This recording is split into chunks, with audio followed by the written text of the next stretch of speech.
श्री भावार्थ रामायण अयोध्याकांड अध्याय 3. कैकेयीच्या शरीरात विकल्प शिरला. श्री गणेशाय नमः. श्री रामचंद्राय नमः. पुढे नाथ महाराज म्हणतात, श्रीरामाच्या अभिषेकाची तयारी पूर्ण झाल्यानंतर सर्व देवांना चिंता वाटू लागली की आता श्रीराम राजा झाल्यानंतर प्रभू वनवासाला येणार नाहीत आणि आमची सुटका होणार नाही, असा विचार सर्व देव करून ब्रह्मदेवाकडे गेले आणि म्हणू लागले, हे देवादी देवा, तुम्हीच म्हटला होता की सूर्यवंशी कुळात श्रीरामाचा जन्म होईल आणि सर्व देवांची बांधवडी करेल. हे तुमचं वचन खोटे ठरत आहे आणि आम्हा सर्व देव लोकांना राजा रावणाने फार त्रास देऊ लागलेला आहे. प्रत्येक देवांना काम वाटून दिले गेले आहे. त्यात आम्हाला थोडाफार उशीर झाला तर विनाकारण त्रास या ठिकाणी देऊ लागलेला आहे. याच्यातून मार्ग काढा, असं ब्रह्मदेवाजवळ सर्व देव गराने घालू लागले. त्यावेळेस ब्रह्मदेव विचार करू लागले, आता या राज्याभिषेकामध्ये विघ्न कशा प्रकारचे करावे. म्हणून विचार करत असताना अविद्येचा मुलगा विकल्प याला ब्रह्मदेवाने बोलावून घेतले आणि श्रीरामाच्या राज्याभिषेकामध्ये काहीतरी विघ्न आण, असा विचार त्यांच्या समोर मांडला.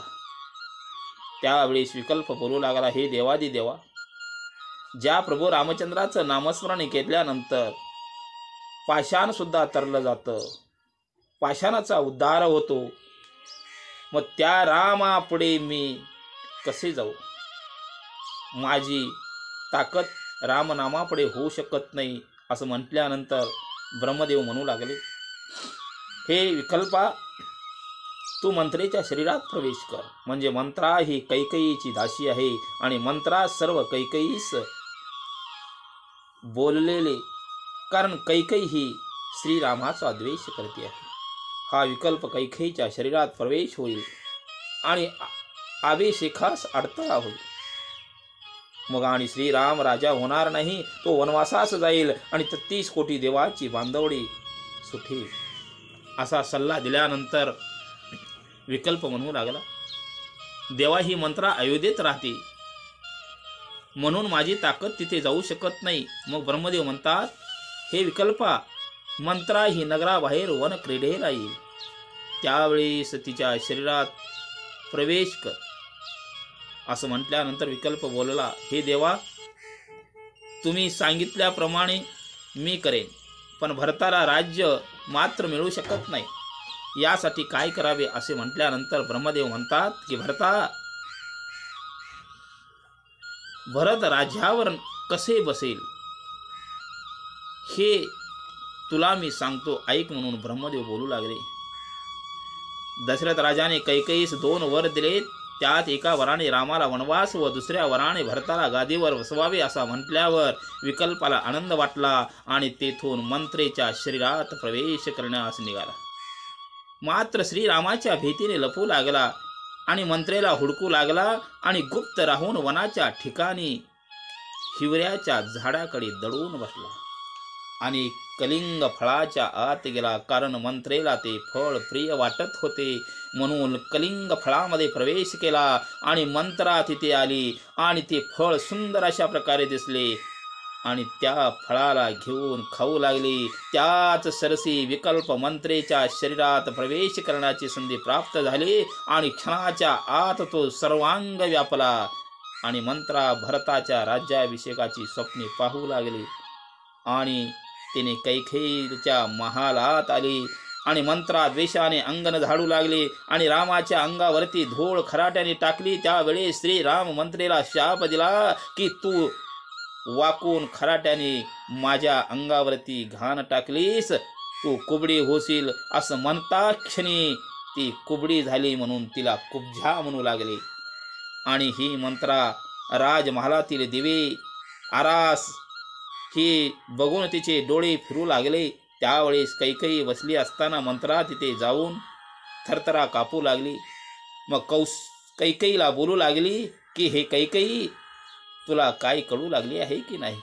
अगं राम गादीवर बसणार आहे आणि तू सुख मानू लागली आहेस, परंतु राम राजा झाल्यानंतर सर्व भाग्य कौशल्याला जाणार आहे आणि तू उगीच नटापटा करू लागली आहेस. अशी रागाने बोलत असताना कैकेयी मंत्रीला म्हणते, अगं तुला एवढे राग येण्याचे काय कारण आहे ते मला सांग. त्यावेळेस कैकेयी बोलू लागली, हे मंत्रे, माझा राम भरतापेक्षाही मला प्रिय आहे. त्यावेळेस मंत्रा बोलायला सुरुवात केली की तुला अंधारात ठेवून रामाला गादीवर बसू लागले आहे. तू कौशल्याची दासी होणार आहेस म्हणून मला दुःख वाटून रोडी येऊ लागली आहे असे बोलू लागले. आणि कैकेयीला आनंद झाला आणि मंत्रेला दान दिले. त्याचबरोबर आपल्या गळ्यातील हार मंत्रेला दिला, कारण माझा राम राजगादीवर बसणार आहे. आणि म्हणू लागली की भरतापेक्षा मला राम प्रिय आहे. मला मग तुला का वाईट वाटू लागले आहे, कारण राम हा या सूर्यवंशी कुळातील मोठा राजपुत्र आहे आणि तोच हक्कदार आहे, म्हणून मला आनंद आहे. तू मूर्ख आहेस, रामाबद्दल तू द्वेष करू लागली आहेस. मग मंत्रा सर्व ऐकले आणि कैकेयीने दिलेली माळ काढून फेकून दिली आणि धाडकन खाली कोसळली. त्यावेळेस कैकेयी रामाबद्दलची स्तुती करू लागली आणि तू वेडी आहेस, तू रामाचा द्वेष करू लागली आहेस. कैकेयी समजावण्याचा प्रयत्न करू लागली. त्यावेळी कुब्जा बोलू लागली की तुला काय समजेना, तू जर रामाला विरोध नाही केलास तर मी माझा प्राण या ठिकाणी देईन. आणि केस मोकळे सोडून गडबडा लोळू लागली. मग कैकेयी उठून कुब्जेला जवळ जाऊन उठवत आलिंगन दिली. तेव्हा मंत्रेच्या शरीरातील विकल्प कैकेयीच्या शरीरात शिरला. तरी मंत्रा पुढे म्हणते, ही राणी साहेबा, सौती मत्सर हे जीवाला घातक आहे. तेही कश्यप ऋषीच्या घरातून सौती मत्सर होता, त्यामुळे सर्व देवात आणि दानवात वैर निर्माण झाले. हे तुला कळेना झाली आहे, म्हणून देव दैत्यात वैर पण आला.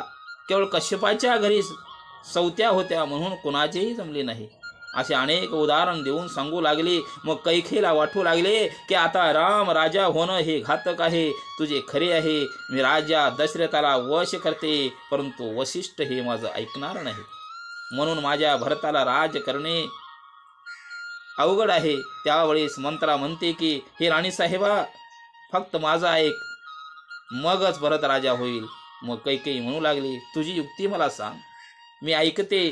त्यावेळेस मंत्रा म्हणते की तुला तुझ्या नवऱ्याने 2 वर दिलेत, तुला आठवण नाही. त्या वराने तू एका वराने भरताला राज्य व दुसऱ्या वराने श्रीरामाला वनवास, असे 2 वराचा उपयोग करून घे. असं म्हटल्यानंतर मंत्रेला म्हणजे बोलू लागली, अगं मंत्रे, तू काय फार हुशार आहेस. माझ्या घरी एक ऋषी होते. माझ्या लहानपणाची गोष्ट तुला मी सांगते. त्या ऋषीवर्याच्या तोंडावरती मी काळं फासले होते. त्यावेळेस ऋषीने शाप दिला की तुझे नाव जगात तोंड काळे होईल, तुला नाव ठेवतील.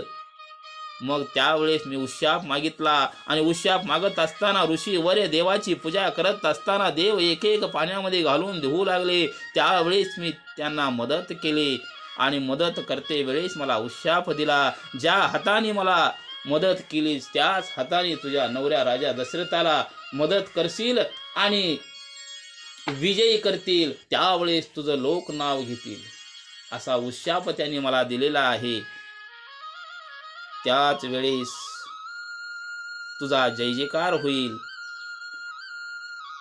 असं म्हणत त्यावेळेस सांगू लागली की हे राणी साहेबा, आता तुम्ही इथून जायचं आणि जाऊन राजमहालामध्ये राजा दशरथा संगे विनाकारण अशा प्रकारचं भांडत राहायचं. कारण राजा दशरथ काही देण्याचा प्रयत्न केला तरी त्याला विरोध करायचा, अशा प्रकारचा अट्टहास त्या ठिकाणी तुम्ही करा, असं मंत्रा सांगते. कैकेयी आपल्या राजमहालात जाते आणि इथे नाथ महाराज एका जनार्दन माऊलीला शरण जाऊन अध्याय पूर्ण विराम देतात. जय श्रीराम, जय श्री